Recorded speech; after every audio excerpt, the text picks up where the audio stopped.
They told me my corner office was cute, right before they asked me to fix my brother's credit score in the parking lot. Here's the line that broke me. Your little job won't miss you for an hour, Mom said, handing me a shoebox full of Dylan's unpaid parking tickets like I was the family janitor. Dad chuckled. Yeah, Mia, you're good at details. Sort this out. I was 31, wearing a $3,000 suit, holding the key card to the 32nd floor of a Fortune 500 headquarters, and they still talk to me like I filed papers in a basement. I'm Mia Punto. I grew up in the shadow of my older brother Dylan, charismatic, loud, eternally going through a little too fast for his own good, according to everyone who kept bailing him out. Straight A's for me earned a distracted good job. Dylan, failing senior year, twice earned a new Jeep and private tutors. I paid for community college myself. He got USC on Dad's dime and dropped out after one semester to find himself in Tulum. You know the pattern.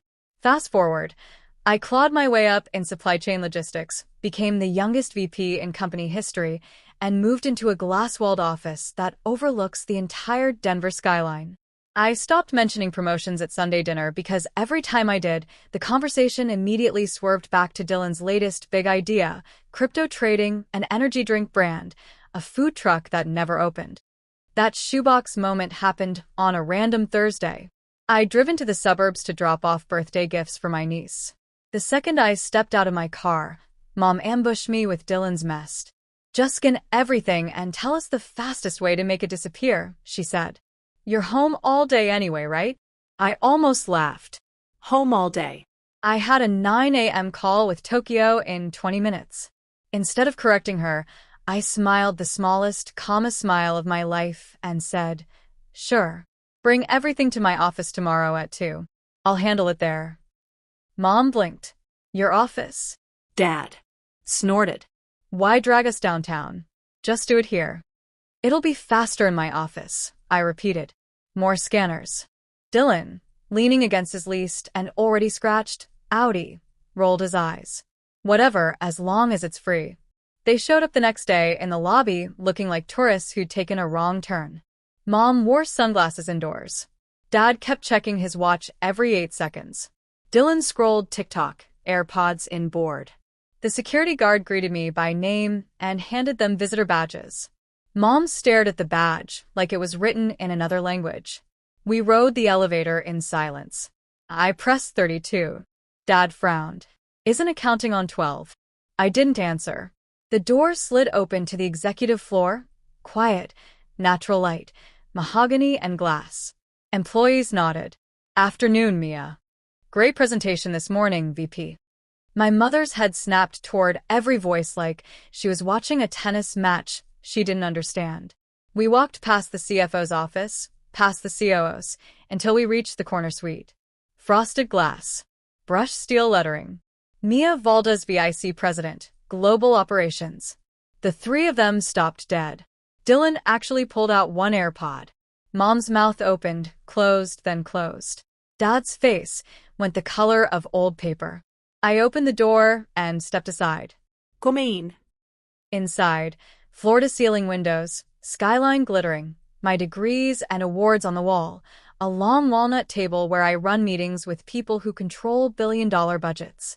Fresh orchids because the company sends them every Monday. A photo of my team in Singapore shaking my hand after we saved them $47 million last quarter. They stood in the middle of the room like they'd wandered onto a movie set by mistake. Mom finally whispered, This is yours? I sat in my chair, woke the monitor, spun it so they could see my title on the lock screen. Yes. Dylan recovered first, of course. Cool. So about the tickets, he tried to set the shoebox on my desk like this was a DMV counter. I didn't take it. Leave it there, I said, nodding toward the side table. I'll have my assistant digitize everything and build a payment plan. Dad tried to laugh it off. Assistant? Since when do you? Since I run a division of 200 people across 4 continents. Silence. Mom's eyes darted to the framed Forbes 30 under 30 feature, then to me, then away, like the photo might burn her. Dad rubbed the back of his neck the way he used to when Dylan totaled another car. I leaned back. You've spent my whole life telling me my achievements were cute, temporary, lucky. So I stopped telling you. You wanted my help today because you assumed I still sit in a cubicle pushing spreadsheets for middle managers. Now you know the truth. Dylan muttered, didn't know you were, like, a big deal. You never asked, I said. None of you ever asked. Mom's voice cracked. We're proud of you, Mia. The words were 20 years late and tasted like ash, but I let them hang in the air anyway. I stood. I'm going to help you this one time. Not because I owe you, but because I choose to. After today, if you want a relationship with me, it starts with respect. Not jokes about my little job. Not dumping Dylan's messes in my lap. Respect. Dad nodded slowly. Mom's eyes filled, but she didn't argue. Dylan looked at the floor. I walked them to the elevator. Just before the doors closed, Mom reached out and touched my arm, the first voluntary touch in years. We really didn't know. I know, I said. That was the problem. The door shut. I went back to my office, sat down, and for the first time in decades, I didn't feel like the spare daughter. I felt like the one in charge of the story. Later that week, my assistant brought me a new framed photo, me signing the Tokyo deal. Underneath, the team had written, she never needed them to believe in her. She just needed them to see. I hung it on the wall where every visitor can read it. Some victories aren't loud. Some are just a name on a door, finally read correctly.